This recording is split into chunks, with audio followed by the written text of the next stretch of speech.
Now look at Part 1. Part 1. You will hear a woman being interviewed by a market researcher in a health club about her membership of the club. First, you have some time to look at questions 1 to 5.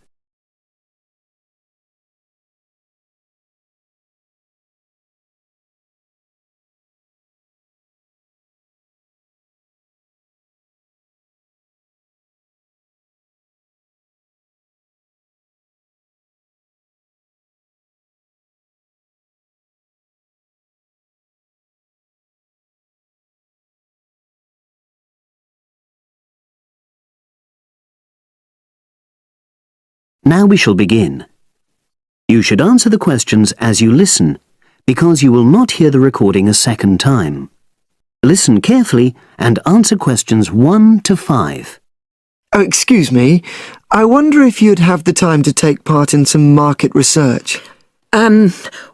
What's it about? About this club and your experiences and opinions about being a member.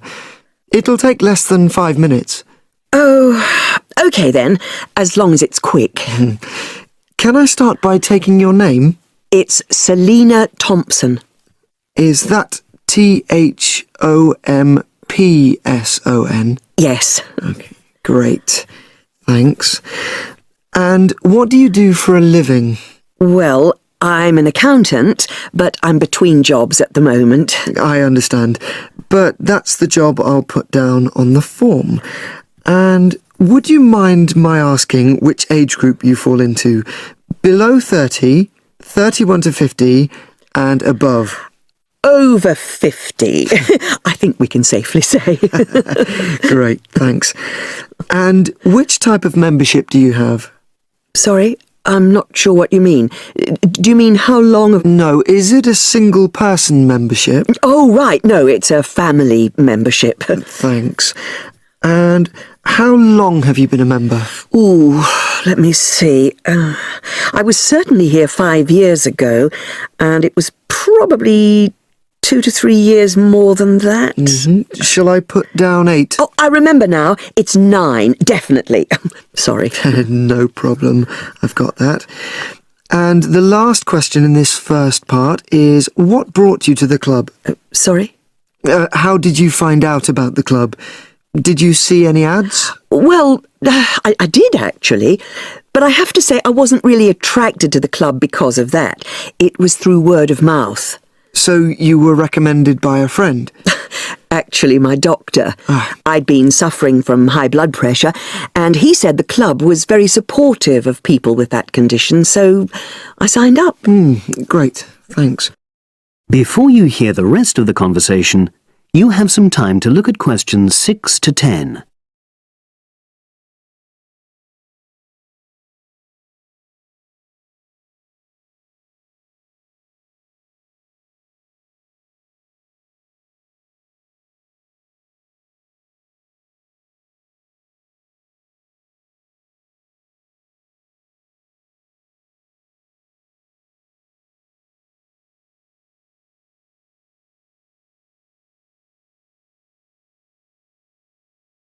Now listen and answer questions 6 to 10.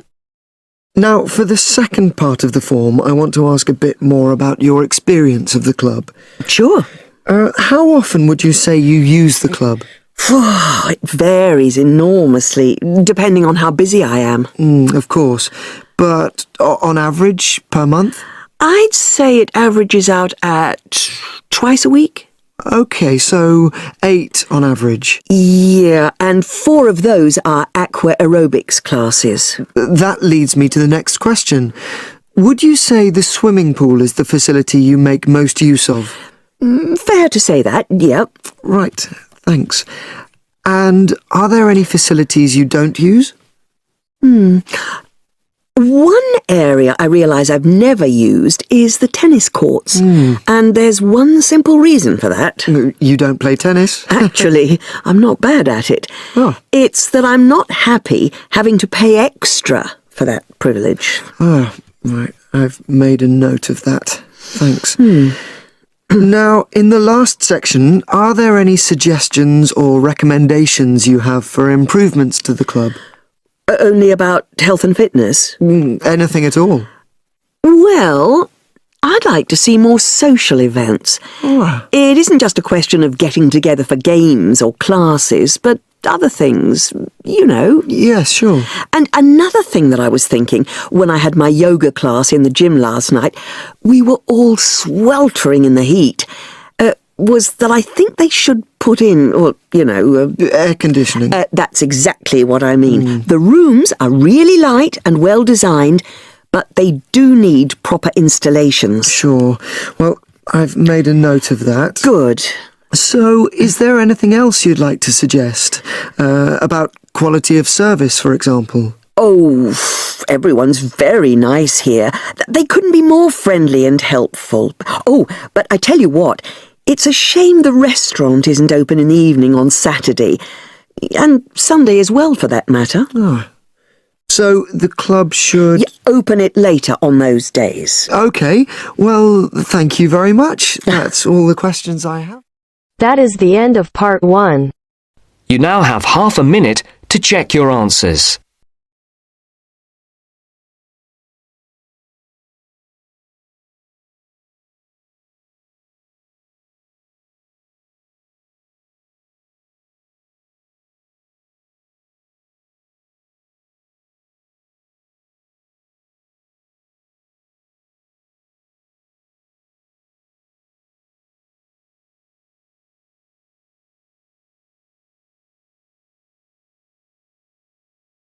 Now turns to part 2. Part 2. You will hear a conversation between a senior librarian and a woman interested in working at the library. First, you have some time to look at questions 11 to 17.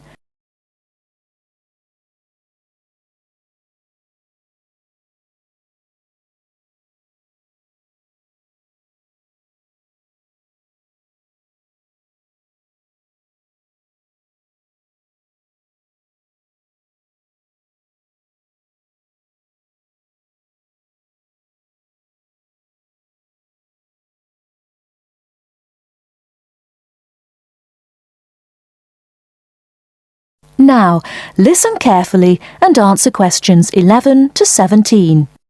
I'm interested in doing some work for the library. Are you the person to speak to? Yes. Right. Well, what sort of work are you interested in? Well, I've just come to live here in Australia. I don't want a full-time job until my children have settled down, but I really need to get out of the house a bit. And I heard you need voluntary workers for various projects. Right. But I don't know if I have the right skills.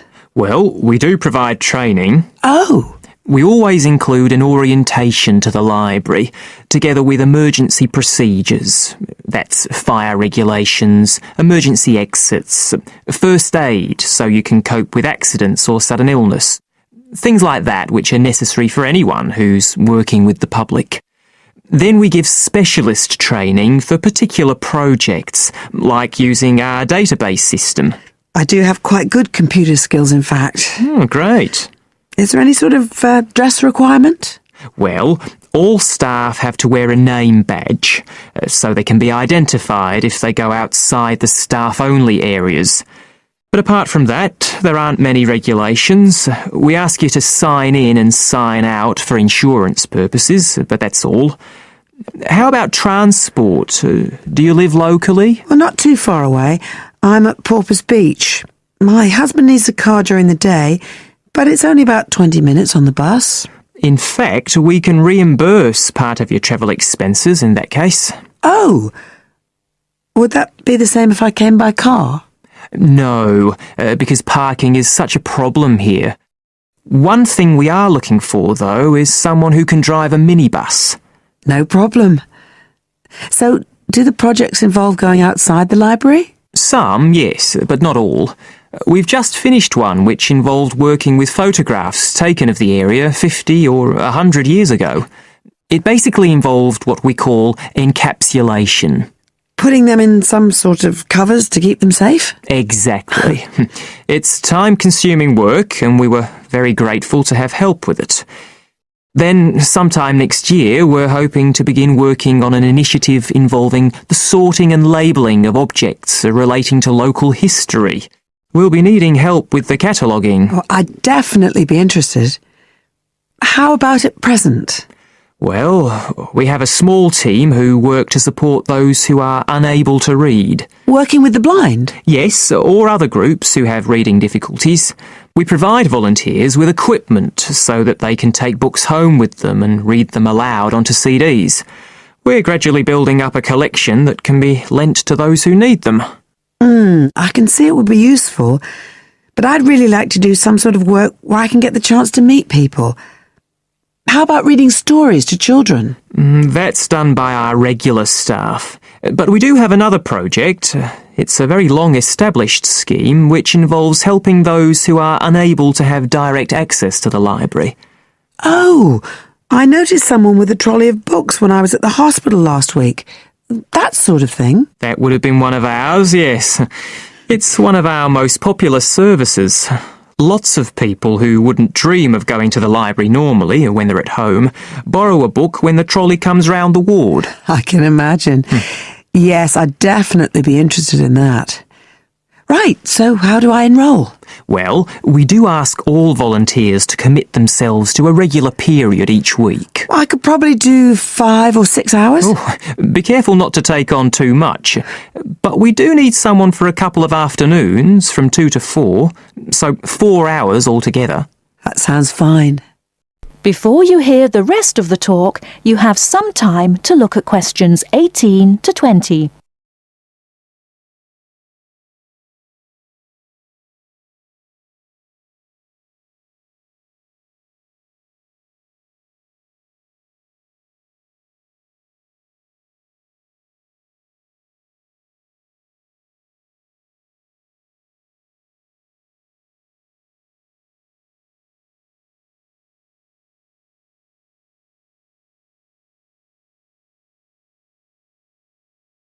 Now listen and answer questions 18 to 20. Right, so here's the application form. It asks the usual questions, name and address and telephone number. You also need to fill in details of who we should get in touch with in case of any accident or problem like that. We do need to have that filled in. And there's a space for date of birth, but that's only if you're over 75, so we won't worry about that. No. Oh, it asks for qualifications. Do I need to provide certificates? They're not necessary. We'll need the names of 2 referees, not relatives or family members, obviously. What else? Signature of parent or guardian. That won't be necessary, as I assume you're over 18. Yes. What's this? It says civil conviction check. That's a document we have to provide by law for those working on projects involving children, so we won't need it in your case. But you will need to sign this separate document. That's a copy of commitment. It's basically an agreement to work according to the library guidelines. So, if you'd like to fill this all in, you can do it here or take it home, whichever you prefer. I'll take it home if that's okay. Right, well, thank you for your time. That is the end of part 2. You now have half a minute to check your answers.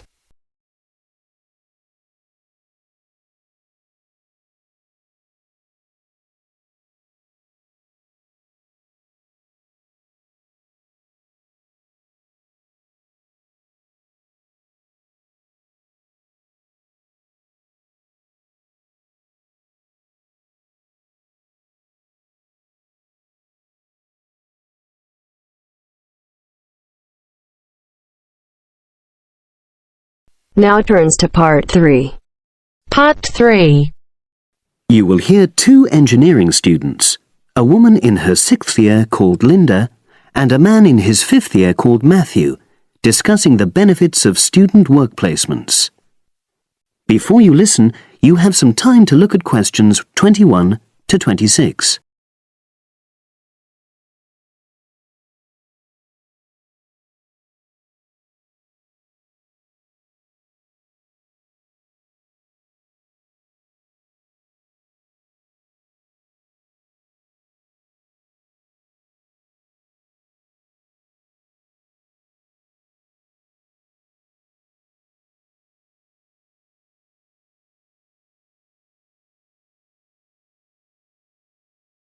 Now listen and answer questions 21 to 26.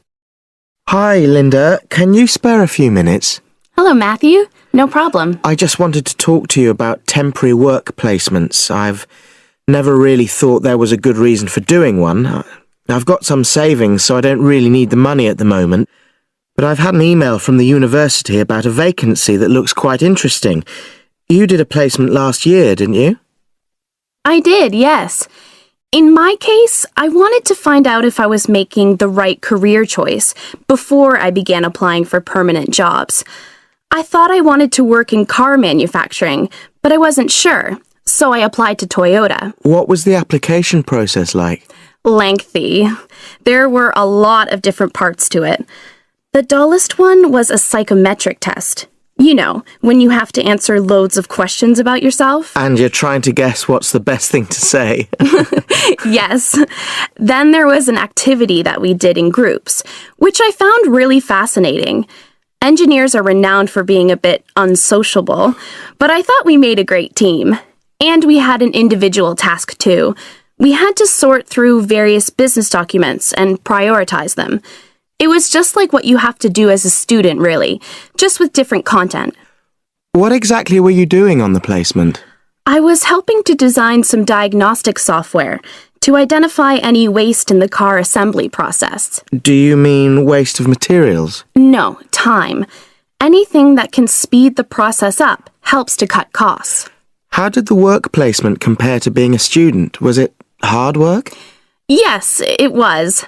I'd had full-time work before. I've done various unskilled jobs during university holidays, and some of those involve long hours. So I thought I'd find it easy. I was wrong, though. I think when you're on placement, you're always trying to prove yourself. So you push yourself hard to succeed? Yes. But I got a lot of support from my employers. They were always helpful. And then, at the end of the placement, I was given formal feedback. Do you mean on your engineering ability? Well, no. I didn't really need that because we had team meetings every other day. And so I had the chance to discuss technical issues and ask about anything that wasn't clear. The evaluation was about general workplace things, like organizational ability, initiative, that sort of thing. I get the impression you think you benefited from the placement. Well, the best thing is that they've offered me a job for next year. Depending on my exam results, of course, but still. A permanent one? Yes. But apart from that, I learned so much. The industrial environment was much more demanding than the academic one, so my general skills improved, like time management, meeting deadlines. And on the technical side, I learned new software packages, like MS Project. Well, I think you've convinced me that work placements are worthwhile, but while you're here, can you give me advice on something else? Before you hear the rest of the conversation, you have some time to look at questions 27 to 30.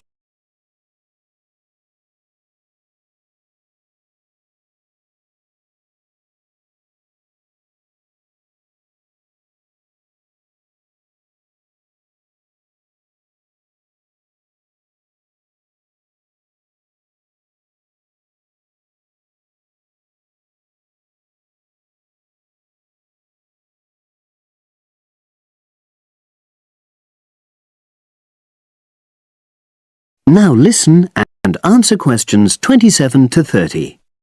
I'm about to make a start on the engineering materials module, and I've got a book list here. Can you have a quick look and tell me what you would recommend? That's if you can remember. Let's see. I do remember some of them. Yes, this one, The Science of Materials. I found the subject quite hard generally, but this book is very accessible, so it suited me. It doesn't cover everything, though. What about this one then, Materials Engineering? Oh, yes. I do remember that.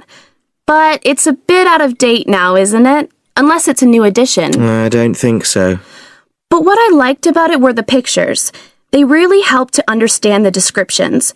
It's useful just from that point of view.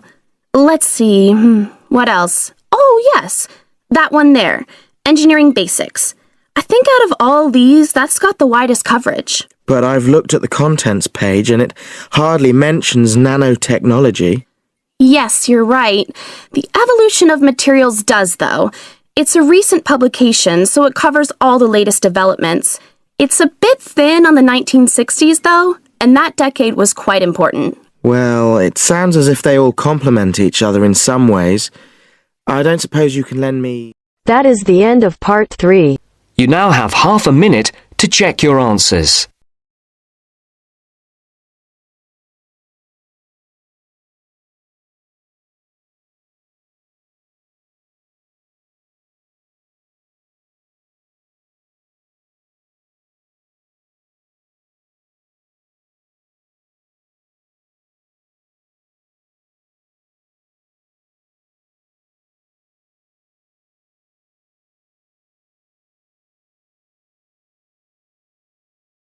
Now turns to part 4. Part 4. You'll hear a talk on the subject of the urban landscape. First, you have some time to look at questions 31 to 40.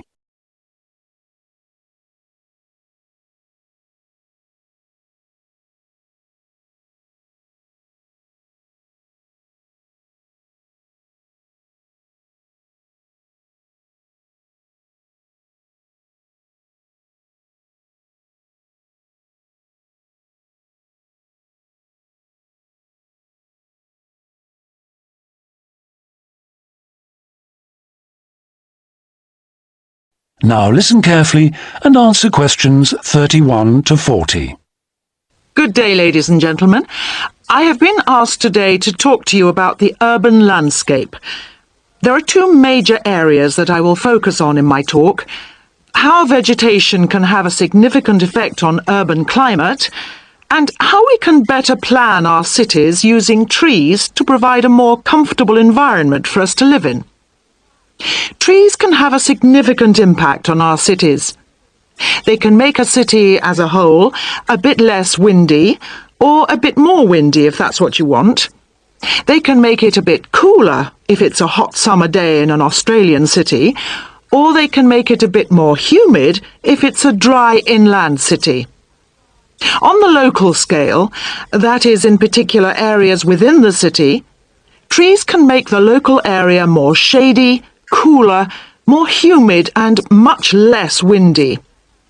In fact, trees, and planting of various kinds, can be used to make city streets actually less dangerous in particular areas. How do trees do all that, you ask?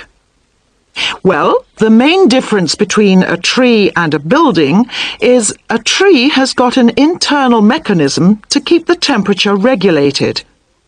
It evaporates water through its leaves, and that means that the temperature of the leaves is never very far from our own body temperature.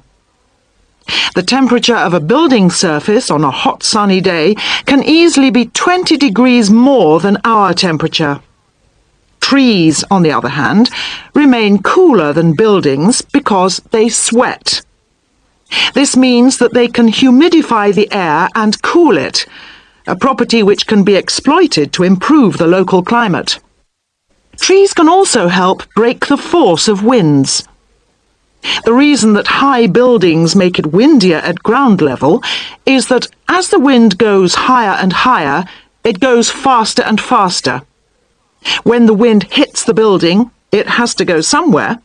Some of it goes over the top, and some goes around the sides of the building, forcing those high-level winds down to ground level. That doesn't happen when you have trees. Trees filter the wind and considerably reduce it, preventing those very large, strong gusts that you so often find around tall buildings. Another problem in built-up areas is that traffic noise is intensified by tall buildings. By planting a belt of trees at the side of the road, you can make things a little quieter, but much of the vehicle noise still goes through the trees. Trees can also help reduce the amount of noise in the surroundings, although the effect is not as large as people like to think. Low-frequency noise in particular just goes through the trees as though they aren't there. Although trees can significantly improve the local climate, they do, however, take up a lot of space. There are root systems to consider, and branches blocking windows and so on. It may therefore be difficult to fit trees into the local landscape. There is not a great deal you can do if you have what we call a street canyon, a whole set of high-rises enclosed in a narrow street. Trees need water to grow. They also need some sunlight to grow, and you need room to put them.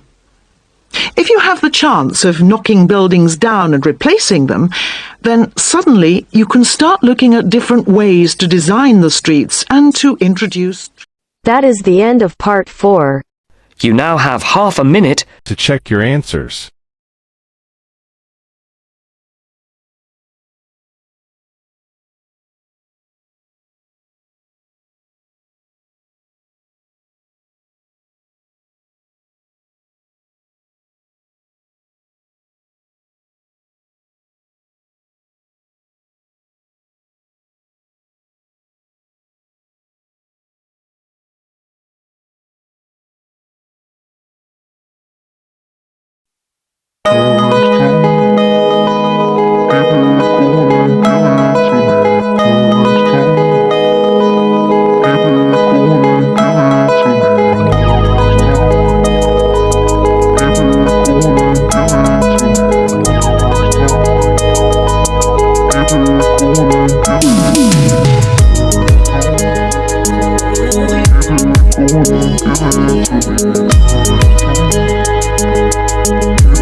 Give it to me.